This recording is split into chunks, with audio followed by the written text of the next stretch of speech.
ó Pai, que possamos em primeiro lugar, ó meu Senhor, buscar o Teu reino, Pai. A Tua justiça, ó Deus, que a Tua palavra fala, que as demais coisas o Senhor vai nos acrescentar.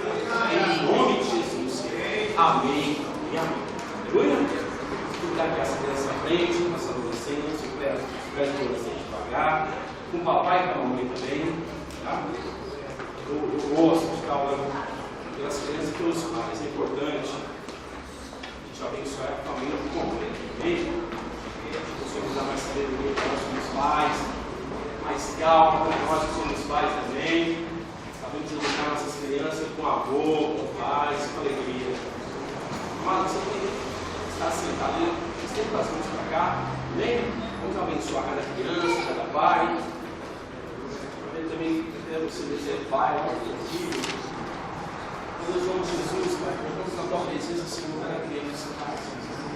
Fala, Deus, deixai minha mão as criancinhas por das tardes em meio dos céus.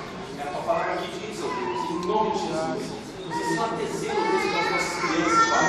Nos ensina a tecer, ó Deus, por cada jovem, cada adolescente, Pai. Nos ensina a ter respeito, ó Deus, por cada criança, ó Deus, em nome de Jesus, Pai. Meu Deus, é que a gente não vem delas, Pai. Todo o mal, Deus, tudo que te pertence, tudo livre das nossas almas, em nome de Jesus, que adultera, Deus, contra as suas vidas, ó Deus. Pai, nos dê sabedoria para nós somos pais, nos dê o amor, nos dê a compreensão, Deus. Que possamos ser amigos dos nossos filhos, ó Deus. Que possamos estar mais próximos das nossas crianças, ó Pai. E que as nossas crianças, em nome de Jesus, possam ver em nós, ó Pai, coisas boas, ó Deus. Possam ver em nós, ó Deus, pais abençoados pelo Senhor, ó Deus. Veja em nós, ó Deus, que somos pais de oração, pais que lê a Tua palavra, Pai. Pais que realmente declara a vitória do Senhor dentro do nosso lar, em nome de Jesus, Pai. Nós pedimos, deixar, te agradecemos, Senhor. Amém. E graças a Deus. Deus abençoe, Deus abençoe. Amém, Senhor. Larissa, a gente vai fazer a mensagem para nós. Deus vai falar o seu coração. Com certeza vai falar os nossos corações também. Quem não sabe, não, a Alice é esposa, homem de Deus, pessoa simples, humilde, está ao seu lado. Deus, nome de Jesus, Pai. Sabemos que a Alice está abençoada pelo Senhor Deus. Sobre a tua vida já é uma unção do Senhor, Pai. Em nome de Jesus, Deus, eu não venho falar dela, se ela possa falar aquilo que o Senhor já entregou ao seu coração. Que ela diminua e que o Senhor cresça, em nome de Jesus, Pai. Mas Espírito Santo, tem liberdade em nosso meio, Deus, e que possamos realmente, para que nós possamos ter essa palavra nessa noite. Devemos praticar a glória e honra do nome.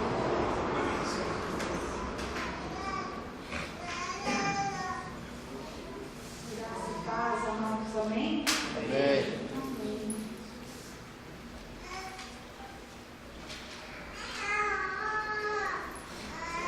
O Senhor começou a falar comigo algumas coisas, eu queria compartilhar com vocês. Se você quiser abrir a tua palavra, a Bíblia, em Lamentações 3, nós vamos decorrer durante a pregação nesse capítulo. Mas o tema da pregação é em cima do versículo 25. O Senhor é bom para todos os que confiam nele. Amém? Eu queria que alguém lesse na versão normal, né? Por favor, Lamentações 3, versículo 25.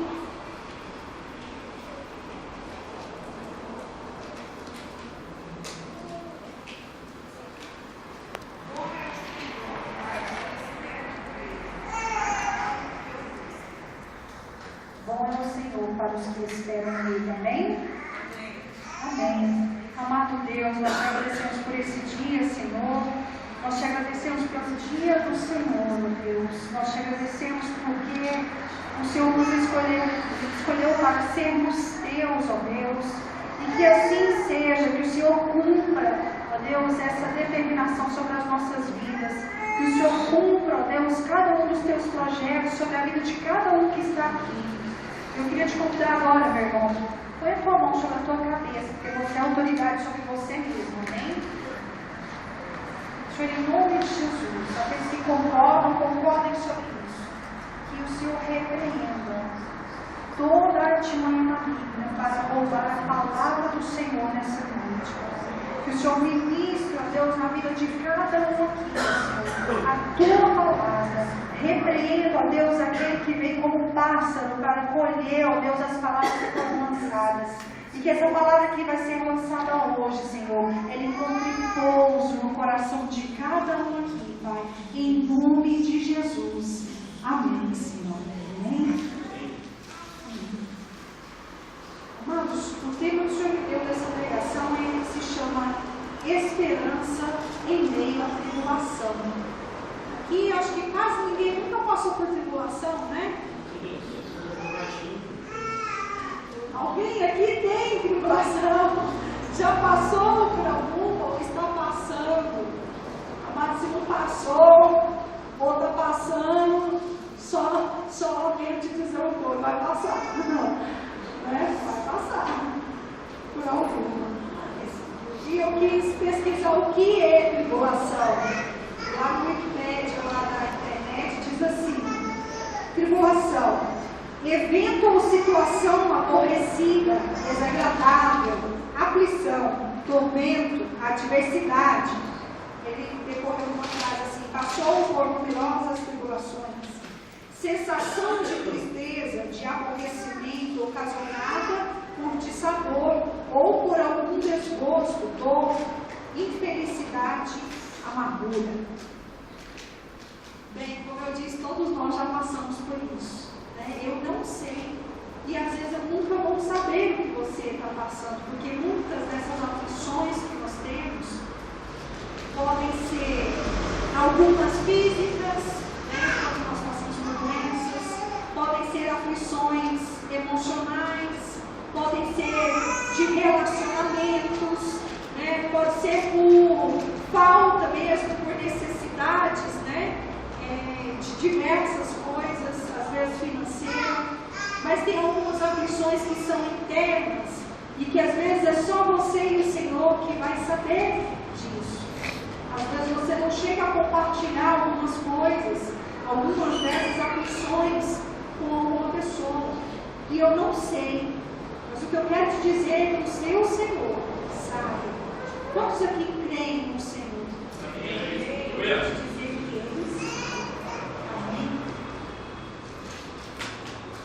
Eu queria te dizer assim que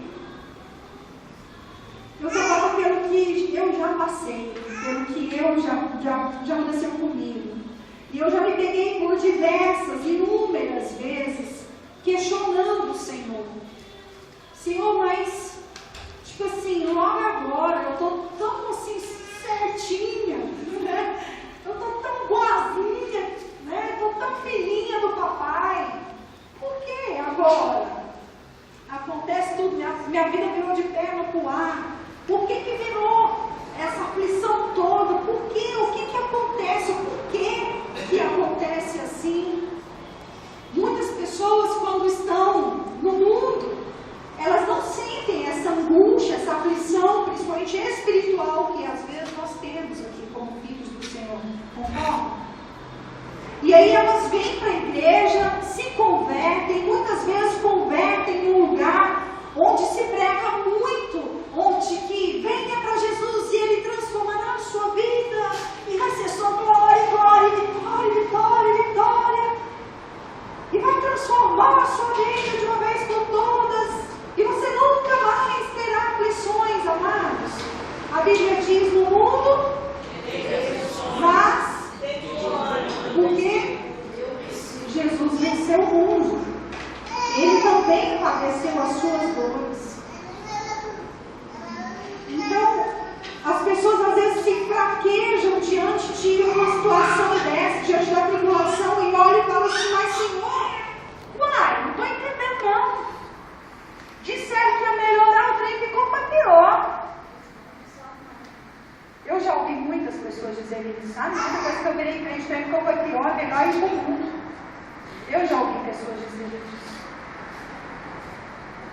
E eu quero te dizer o seguinte, eu não vou explicar o porquê, mas eu vou falar sobre algumas pessoas na Bíblia que você vai entender de que você não é sozinho nessa tribulação.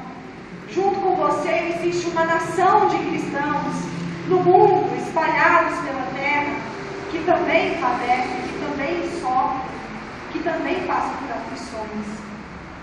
E um deles me chama muita atenção, porque ele era um filhinho de papai, mas não um filhinho de papai terreno, ele era um filhinho de papai do céu. Você pensa, se um filhinho de papai terreno é todo mimadinho, todo cuidadinho, não tem ausência de nada, filhinho de papai tem carrão, né? Tem dinheiro na carteira, pode ter a roupa que ele quiser. Agora você imagina quando é filhinho de papai do céu. Alguém pode me dizer quem é o filhinho de papai do céu na Bíblia? Não é esse não, amado.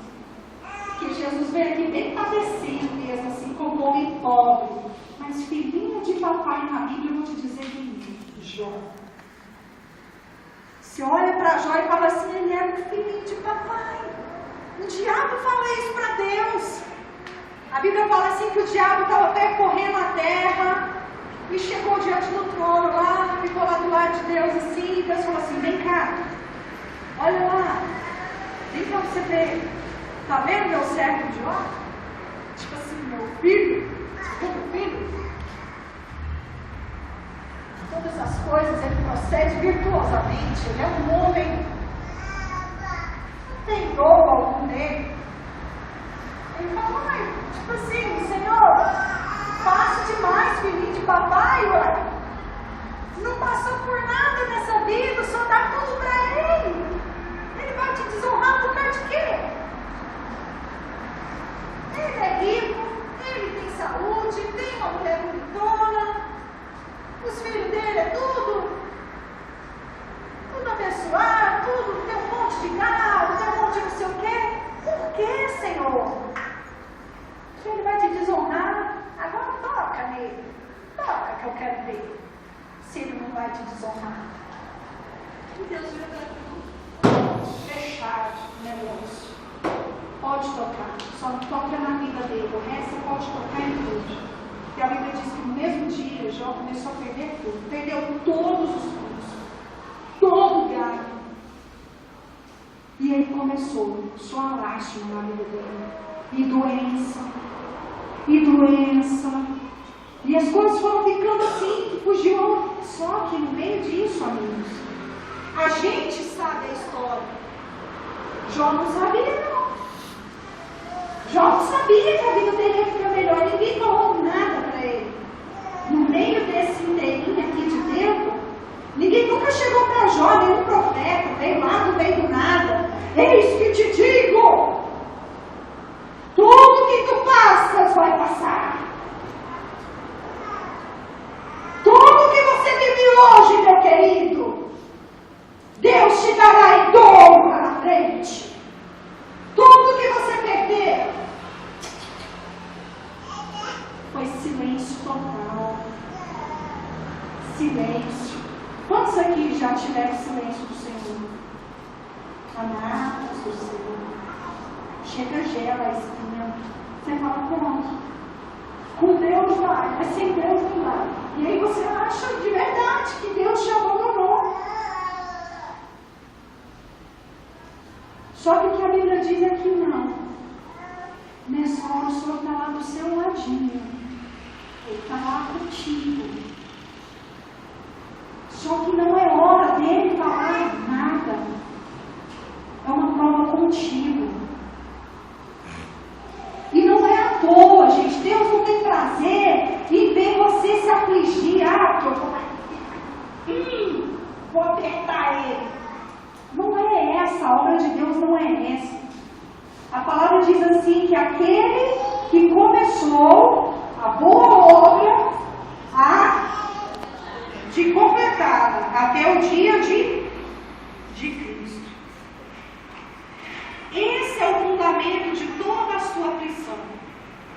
Muitas coisas coisas na sua vida só serão transformadas através de fornalha, de fogo. Na minha, na sua, no seu irmão do seu lado. Não adianta, não existe um outro processo para o ser humano. São tribulações que nos fogem. O que foge uma espada? Alguém já viu um filme medieval?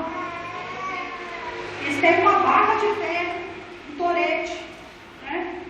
Ou às vezes pega só a raspagem lá do pó mesmo, aí vai no fogo, mexe no fogo, aí aquilo fica, eles põem dentro, eles fazem uma forma, leva aquilo no fogo, e aí aquilo vai enrijecer, e fica que nem uma brasa, assim, fica uma pura brasa, vermelhinha. E aí eles descem o martelo aqui, tá, tá, tá, por horas. E vai dando uma forma. Amados, ninguém é formado por palavras.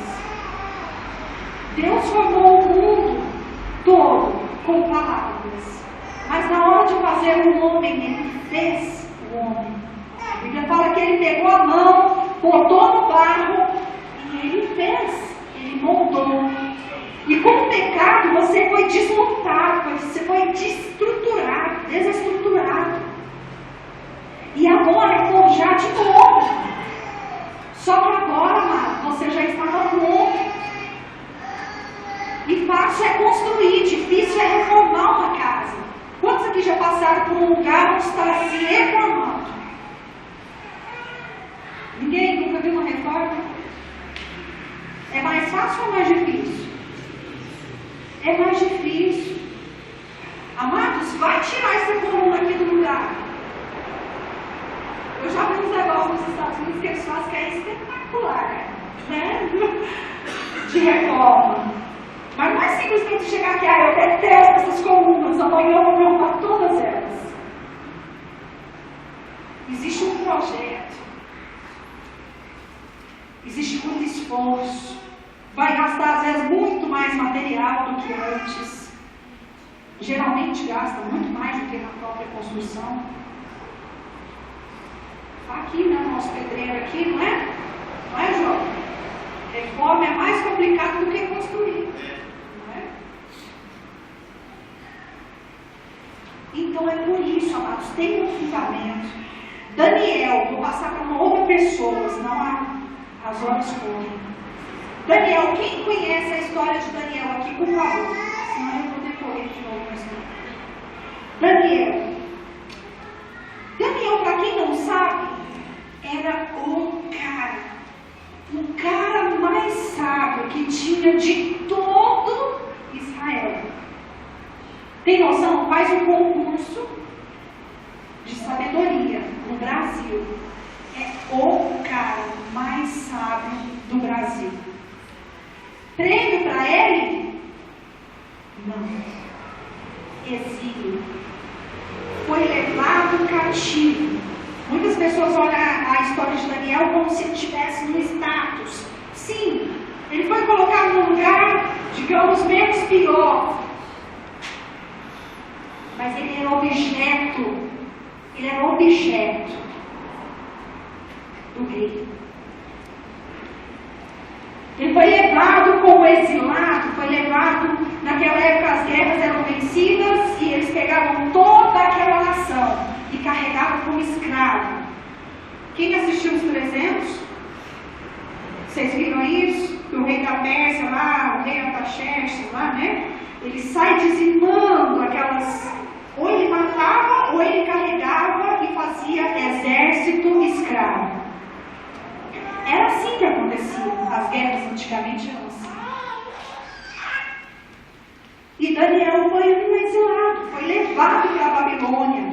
E aí o rei pegou e escolheu de todas as nações que ele tinha levado cativo, ele escolhe o mais inteligente de todos daquelas nações. E aí ele reuniu, separou para ele. Entendeu? Como é que fala? Uma estatueta, né? Sala de estatuetas. Esse era um dos clamores do rei daquela época. Era um prestígio para ele. ele os mais sábios daquelas terras. Daniel era o amuletinho dele, então. Foi levado cativo. Às vezes a pessoa fala assim, poxa, mas o cara nasceu com um dom. Nossa, mas o cara se esforçou tanto, estudou tanto. E ele vai ser levado cativo. E ele virou escravo. Ele não merecia estar ganhando milhões de reais. Ele não merecia estar batendo no carrão Sonata, ou no Elantra, ou numa Hilux, e ser o diretor da empresa melhor do Brasil, já que ele é o mais inteligente, ou pelo menos ganhar um prêmio Nobel. Não, ele foi exilado. Então, meu amigo, eu quero te dizer o seguinte, não é aquilo que te caracteriza como bom, que vai dizer se você tem ou que não tem que passar por tribulação. Não é esse o caso. Não é esse o caso. Existe um projeto de Deus nas coisas.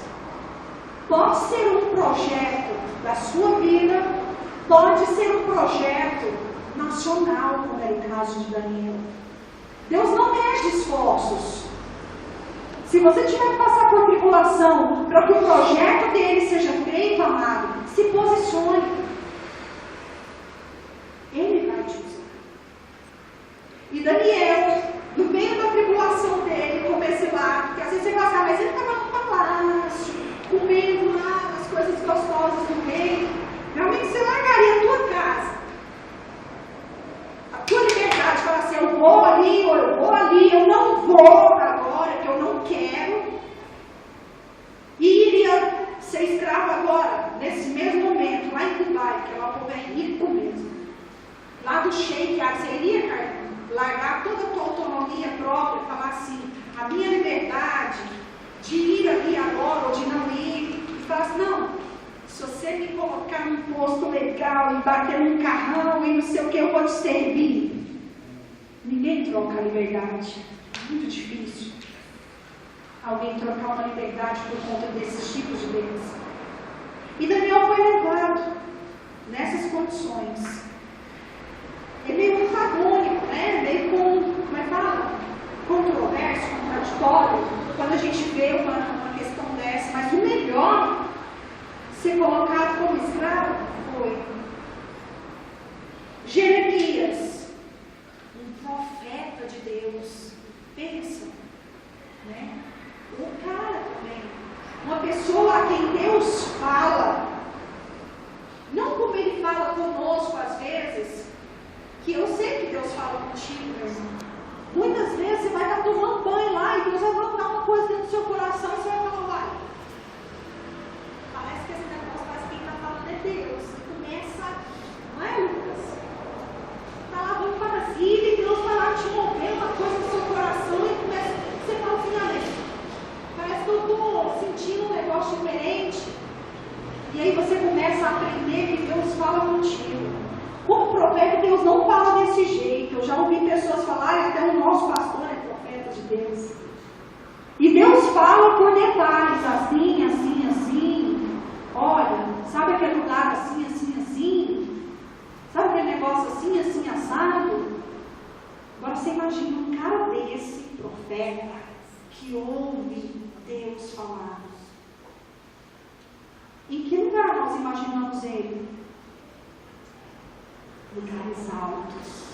O cara que ouve Deus. Não é? Jeremias, o profeta, foi levado também para cativeiro. E ali, gente, se você ler Lamentações 3, tenha curiosidade depois e leia na sua casa, Lamentações 3. Ele fala que ele está sendo debulhado, que ele está sendo esmagado, e dá para você ver que fala assim que ele perdeu os dentes dele no meio da areia. Dá para você entender de que ele foi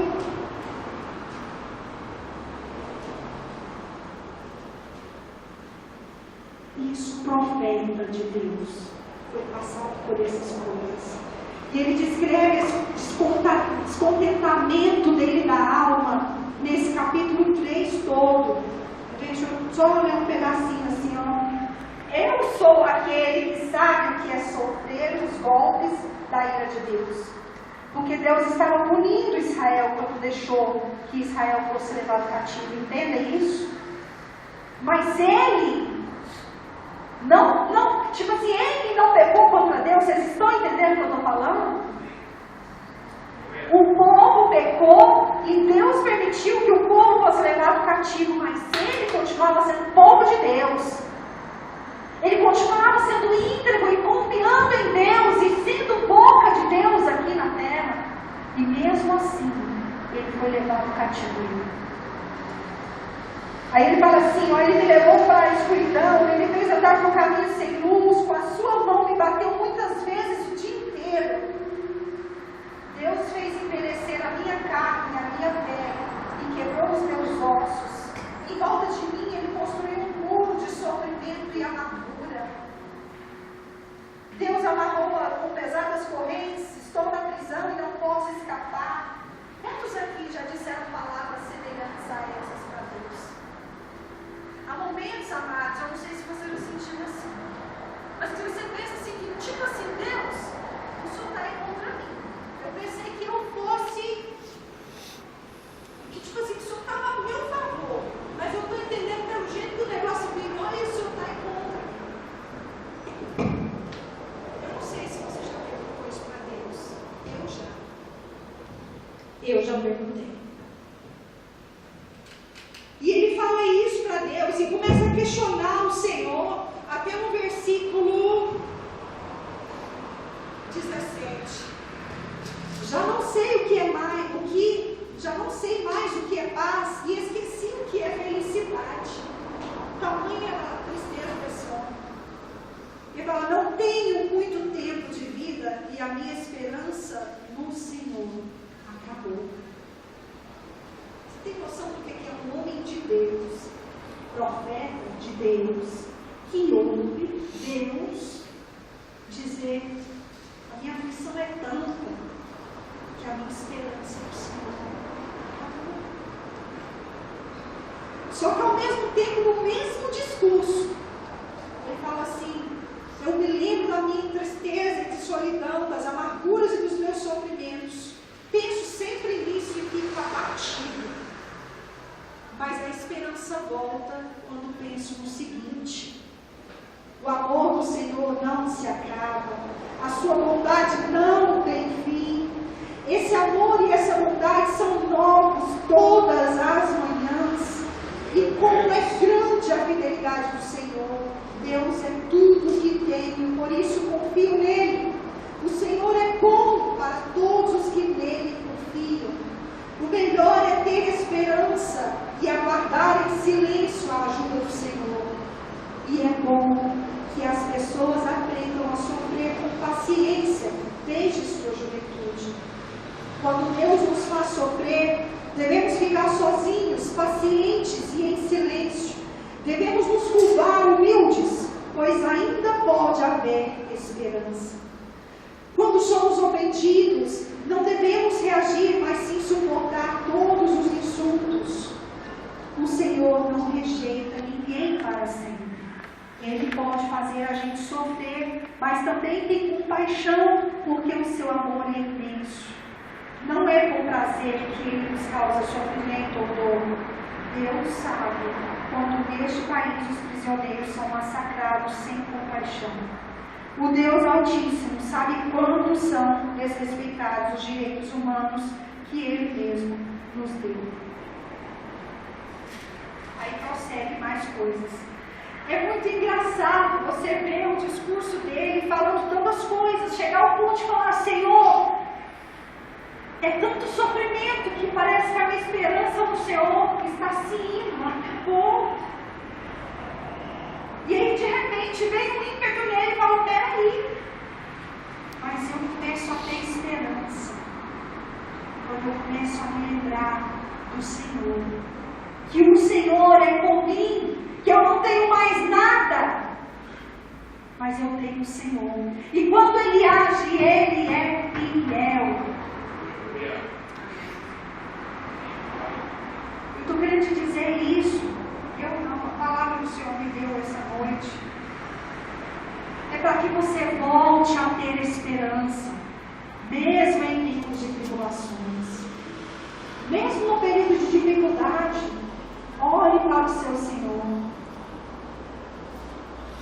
No versículo 18 diz assim que 21, aliás, mas a esperança volta quando penso no seguinte, que o amor do Senhor não se acaba e a sua bondade não tem fim. É sobre isso aqui que aquela música da Ana Paula Valadão fala: eu trazer a memória aquilo que me dá esperança. Eu quero trazer a memória aquilo que me dá esperança. Aí ela diz assim, ó: como é bom poder confiar, como é bom poder pertencer a um Deus de amor. Como é bom poder confiar em tua fidelidade. Eu descanso em ti, eu espero em ti, eu te adoro, Deus te amo. É isso, meu amado, que traz esperança. É você olhar para um lugar, é você não ter mais a esperança. E você fala assim: peraí, ó alma, se aquieta. Porque eu creio no Deus que vive. Eu creio no Deus, como disse Jó, eu creio no Deus que se levantará e por fim me fará viver. Eu creio em um Deus que pode todas as coisas. Se aquieta, fica quieto.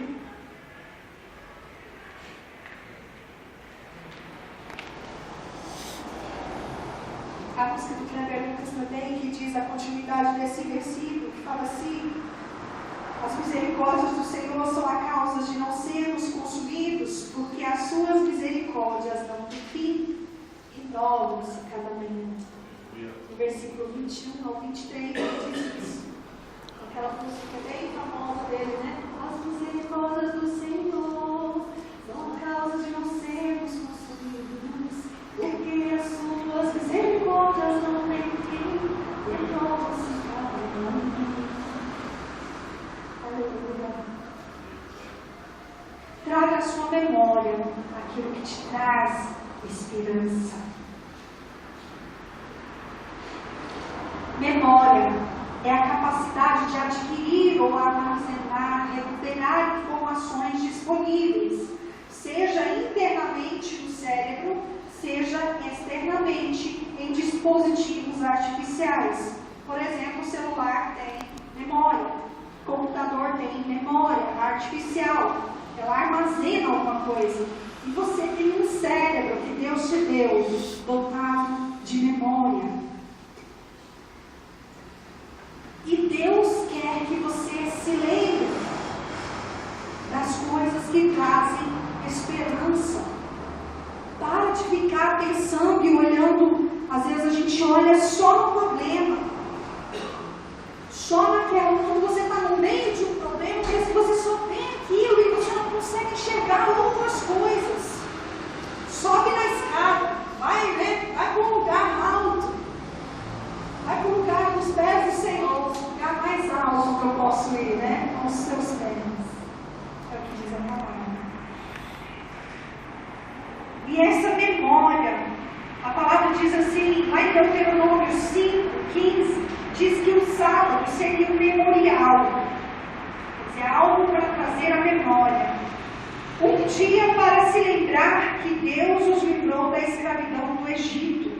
Um memorial que eles iam ter cada semana. Todas as semanas, o sábado era separado para que eles se lembrassem de que Deus os tirou da escravidão. Amados, a nossa memória, ela é, como é que fala?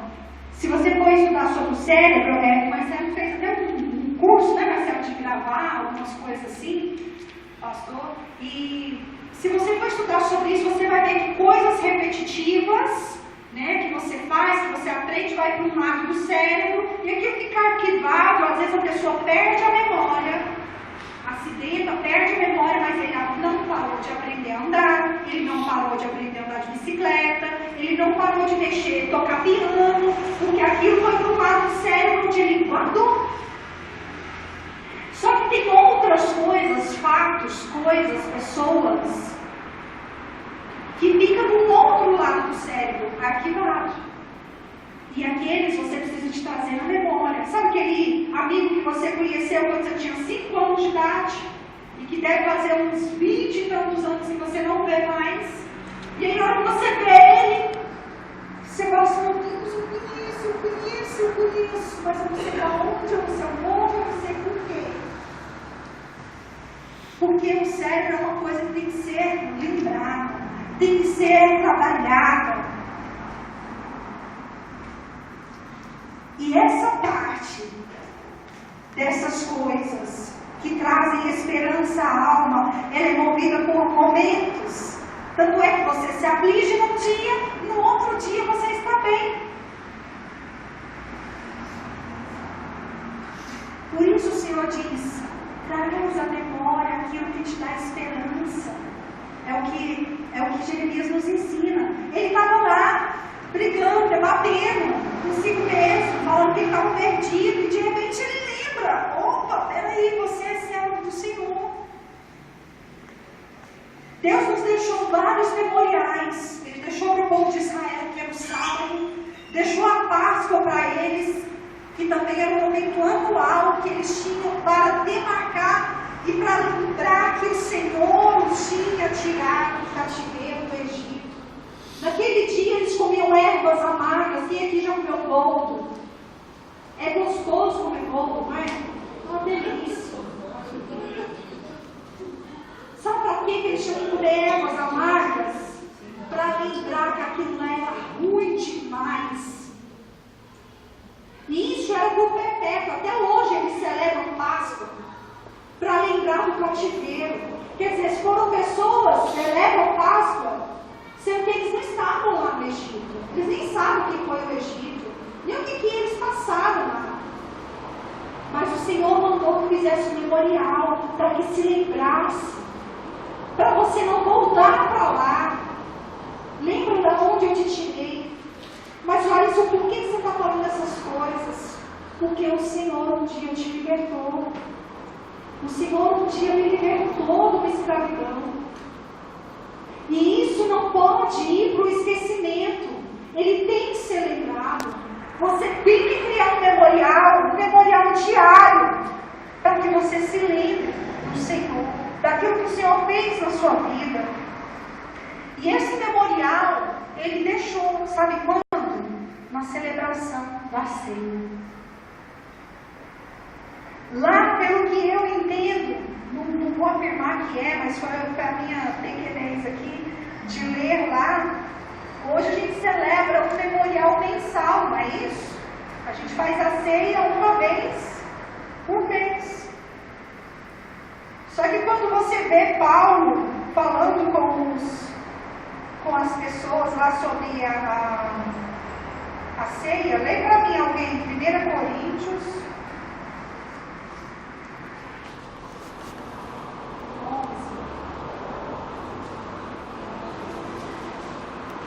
versículo 26.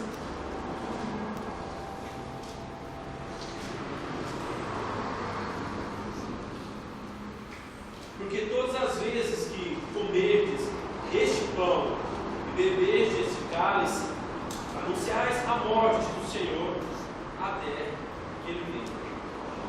Eu vou fazer uma interpretação, desculpe se eu estiver errado. Pão, o povo de Israel come todo dia. Todos os santos dias eles comem pão.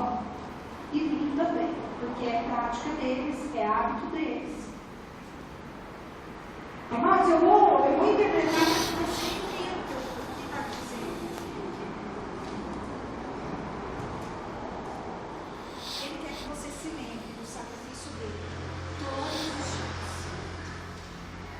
todos os dias que você comer pão, quer dizer, são todos os dias. São todos os dias. Todos os dias que você comer pão e beber vinho.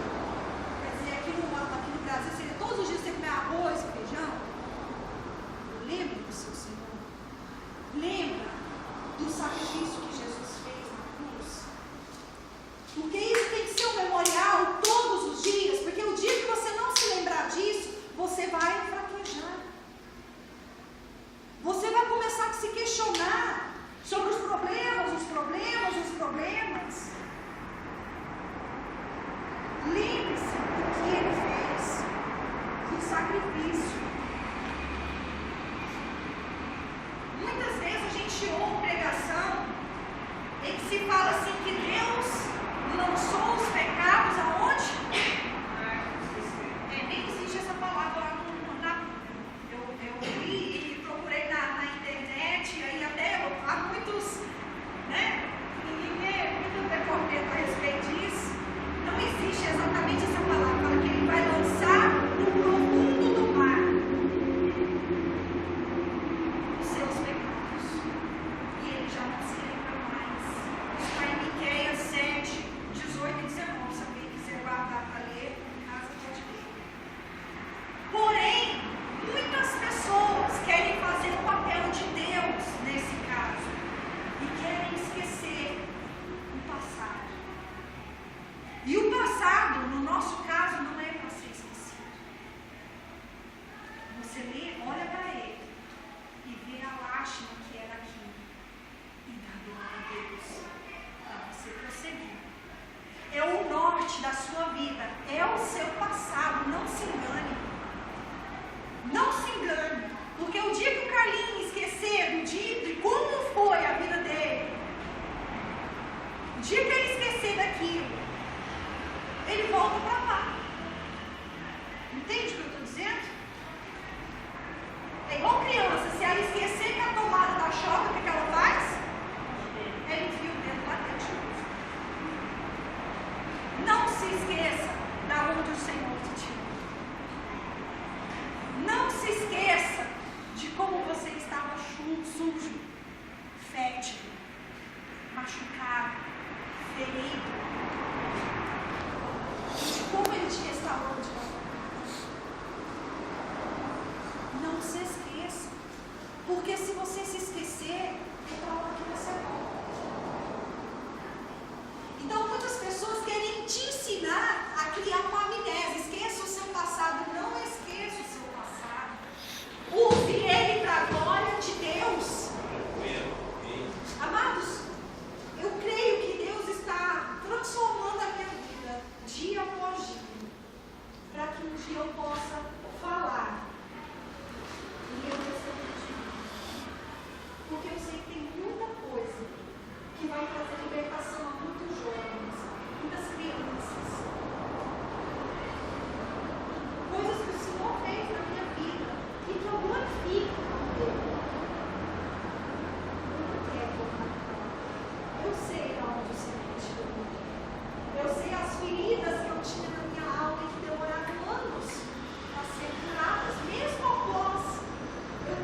passou, o guarda me pegou ali, eu estava sem cinto. Ai, toma aí 50. Só um cafezinho.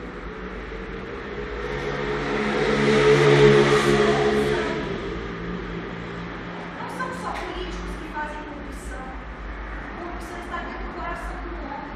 E só vai sair através da transformação da mente. E não adianta você fazer yoga, não adianta você entoar, mas já mantras. E que eles falam, né? Os mantras, eles te falam para você ficar repetindo, que aqui você vai repetir tanto, que aqui vai tornar verdade. Olha que maravilha. Eu queria fazer um mantra, eu quero dia.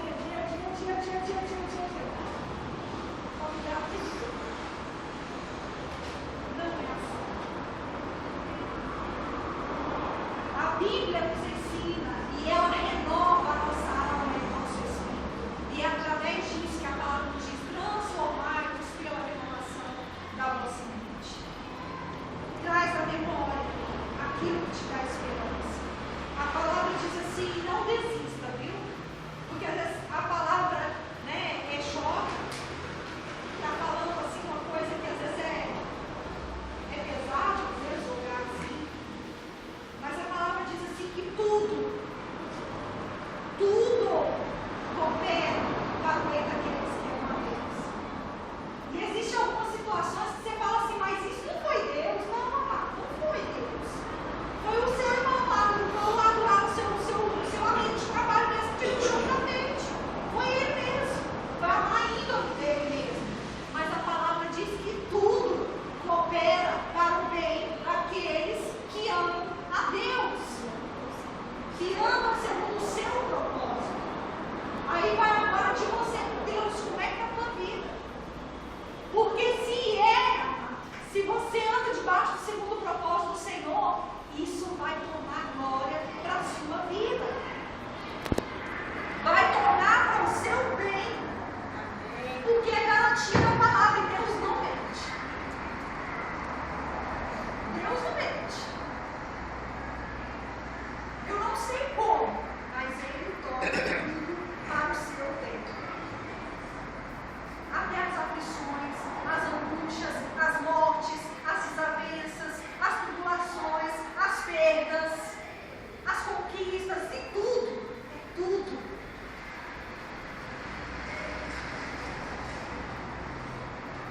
Tem um versículo que é maravilhoso, que eu morro de vontade de orar, ou cortar, ou talhar de uma maneira, não sei.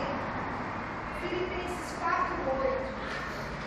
Ele diz assim: quanto ao mais, irmãos, tudo que é verdadeiro, tudo que é honesto, tudo que é justo, tudo que é puro, tudo que é amável, tudo que é de boa fama, se há alguma virtude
esteja pronto. Mas lembre-se que não é o fim. A tribulação em que você esteja, seja ela o tamanho que for, ela não é o fim. O fim ou é a glória, ou é a glória. Ou é a glória de você olhar para aquela situação e falar assim, Deus transformou a minha situação. Ou é a glória. Vocês estão entendendo isso? Ou é a glória de mudança, ou é a glória do Senhor. Aquele que começou a boa obra há de completar até o dia de Cristo. Eu vou só ler algumas mensagens para vocês e a gente conclui a mensagem. Em 1 Pedro, se alguém quiser abrir, 5, de 6 a 10. Alguém pode ler bem rapidinho? 1 Pedro 5, versículo 6 ao versículo 10.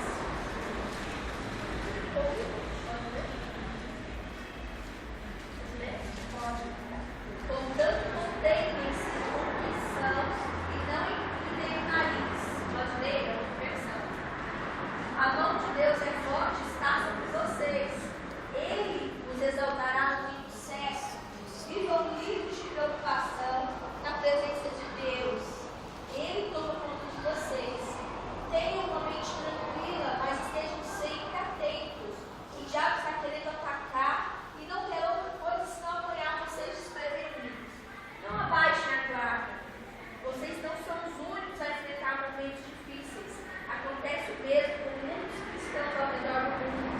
Por isso, fiquem firmes na fé. O sofrimento não vai durar para sempre. Não na presença de um Deus generoso, que tem grandes planos para nós em Cristo. Planos eternos e gloriosos. Ele vai conservá-los, unidos e firmes para sempre. Deus tem a última palavra. Sim, Ele a tem. Último versículo. Depois de padecer, Ele vos aperfeiçoará, confirmará, fortificará, fortalecerá. Depois disso tudo que você passar, existe um propósito e você vai sair daí transformado. Alguma coisa no meio da tribulação tem que mudar na sua vida. Amados, eu vou te falar uma coisa. Se não mudar, não, eu vou falar uma coisa para você. Você vai voltar para lá no dia. Você vai voltar de novo. Saia de lá, aproveite a tribulação e saia de lá transformado. Mude alguma coisa em sua vida no momento da tribulação. Porque esse é o intuito. 2 Coríntios, esse é para dizer, 2 Coríntios 4, versículos 7 ao 18. Porém nós, preste bastante atenção, que temos esse tesouro espiritual, somos como um pote de barro, para que fique claro que o poder supremo pertence a Deus e não a nós. Muitas vezes ficamos aflitos, mas não somos derrotados. Algumas vezes ficamos em dúvida, mas nunca ficamos desesperados. Temos muitos inimigos, mas nunca nos falta um amigo. Às vezes somos gravemente feridos, mas não somos destruídos. Levamos sempre o nosso corpo mortal à morte de Jesus, para que também a vida dele seja vista no nosso corpo. Durante a vida inteira, estamos sempre em perigo de morte por causa de Jesus, para que a vida dele seja vista nesse nosso corpo mortal, de modo que a morte está atingindo em nós e a vida está atingindo em vocês. As Escrituras Sagradas dizem, eu criei e por isso falei, pois assim nós, que temos a mesma fé em Deus, também falamos do que cremos, pois sabemos que Deus, que ressuscitou o Senhor Jesus, também nos ressuscitará com Ele e nos levará junto com vocês até a presença dEle. Tudo isso aconteceu para o bem de vocês, a fim de que a graça de Deus alcance um número cada vez maior de pessoas e estas façam mais orações de agradecimento para a glória de Deus. Por isso nunca ficamos desanimados, mesmo que o nosso corpo vá se gastando, o nosso espírito vai se renovando dia a dia. E essa pequena, e passageira aflição que sofremos vai nos trazer uma glória enorme e eterna, muito maior do que o sofrimento, porque nós não prestamos atenção nas coisas que se veem, mas nas que não se veem, pois o que pode ser visto dura apenas um pouco, mas o que não pode ser visto dura para sempre. Pois a nossa leve e momentânea tribulação produz para nós eterno peso de glória, acima de toda comparação. Eu queria te convidar a ficar de pé.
tribulação, o Senhor está contigo.